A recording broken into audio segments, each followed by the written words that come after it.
What do you do when your small group is really small? I mean, we're talking like it's Tuesday night, you've got you and your co-leader and maybe two or three other people, and you've got a bunch of texts from folks who said that they might make it.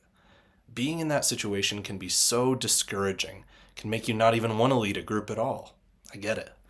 In this video, I want to give you some city group help on what to do when you have not enough people.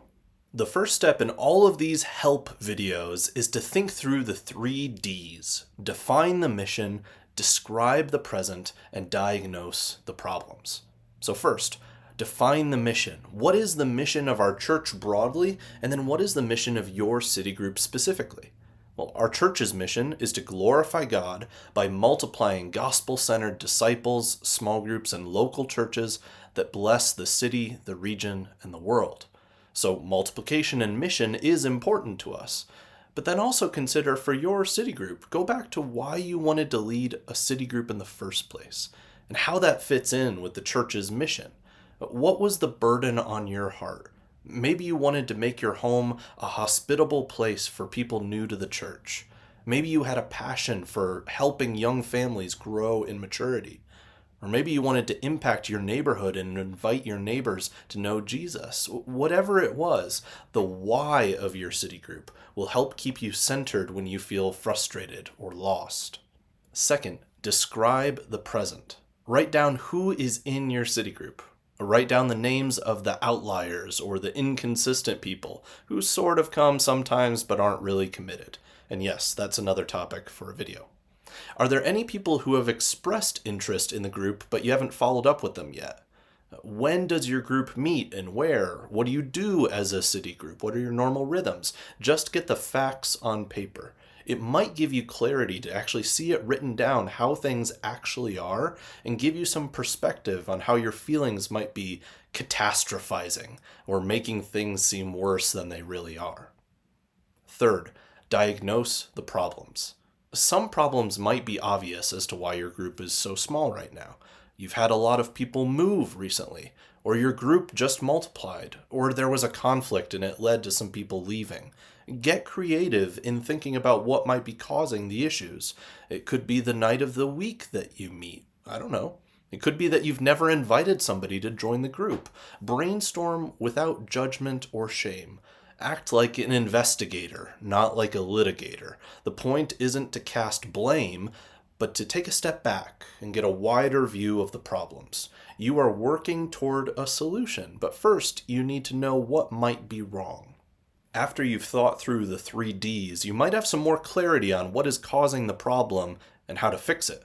You might not need the rest of this video because you figured it out yourself. But if you want some more help, I want to offer 5 possible next steps to help you get started. First, enjoy the intimacy. What I mean is that while having a very small group offers some unique challenges, we know that, it also has some unique benefits that you might not have considered. Take advantage of this season in your city group to do things that you couldn't do if you had more people. For example, this might be a good time to listen to each other's stories in more depth. You could have a meal together without it being overwhelming. You could plan a few fun outings or service projects because you now have fewer schedules to coordinate. You could go on a city group outing, a camping trip, or a trip to the cities. When your group grows, the effort that you invest now in this small core group will shape the culture and the tone of your group. So enjoy what God is doing in your group now at this time. Second, pray for growth. God listens to our desires and he takes them seriously. So tell him, Father, I want our group to grow. Have you actually prayed for that? Our Father even appreciates bold prayers like, Father, I would love it if we had 3 people visit this week. I don't know how you're going to do that, but please make it happen. Praying like this not only increases your expectation for God to answer, but it also gives you greater humility and reliance on him. His will be done for your group. And if you're going to grow, then God has to give the growth. Third, expect surprises. Now that sounds a little bit contradictory, so here's what I mean. Sometimes we get so discouraged that we begin to think that our present circumstances will be like this forever. We become fortune tellers, able to read the crystal ball of our lives and see what it will look like a week or a month or a year from now. We start to think our city group is dead in the water, it's all downhill from here, I can see the way this is going to go. But what if you had a posture of waiting for God to work in surprising ways? There might be someone who will visit our church this Sunday and then check your city group next week, and they might become your closest friends. You don't know. Or that person that you invited 6 months ago who never showed up suddenly tells you, I've been looking for community, I've been ignoring your message, and I'm sorry, your group is exactly what I need right now. Maybe you thought that you would get a lot of retirees in your city group, and all of a sudden you get 2 families with young kids. The demographics of your group might turn out to be different than you expect, and it could be better. So expect surprises. Be eager for God to move and work in surprising ways. Fourth, invite boldly, or maybe I could say recklessly. Have a family talk with the remaining members of your group and say, can you think of anyone that you could invite to our group? Put their names on a list, pray for them, and then go and ask them, hey, we've got city group next Tuesday, we're having a meal at my place, do you want to come? Invite the person that you just met on Sunday. Invite the person who says they're a Christian, but they aren't connected to a church. Invite the person who isn't a Christian, but they're curious about spiritual things. Invite freely. Even if every person in your city group invites 5 people and only 2 of them show up, now you have 2 new friends, and that breathes fresh life into the group.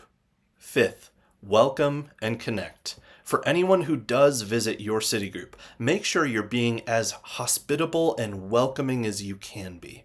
Not in a weird cultish way. Just make it clear that you are so glad they're there. Add them to the GroupMe or the Slack or whatever you use for communication so that they can connect with other members of the group right away. Pray for them during the week and get coffee with them. Involve them in the decisions of the group about what are you going to study next or when are you going to do a beach day.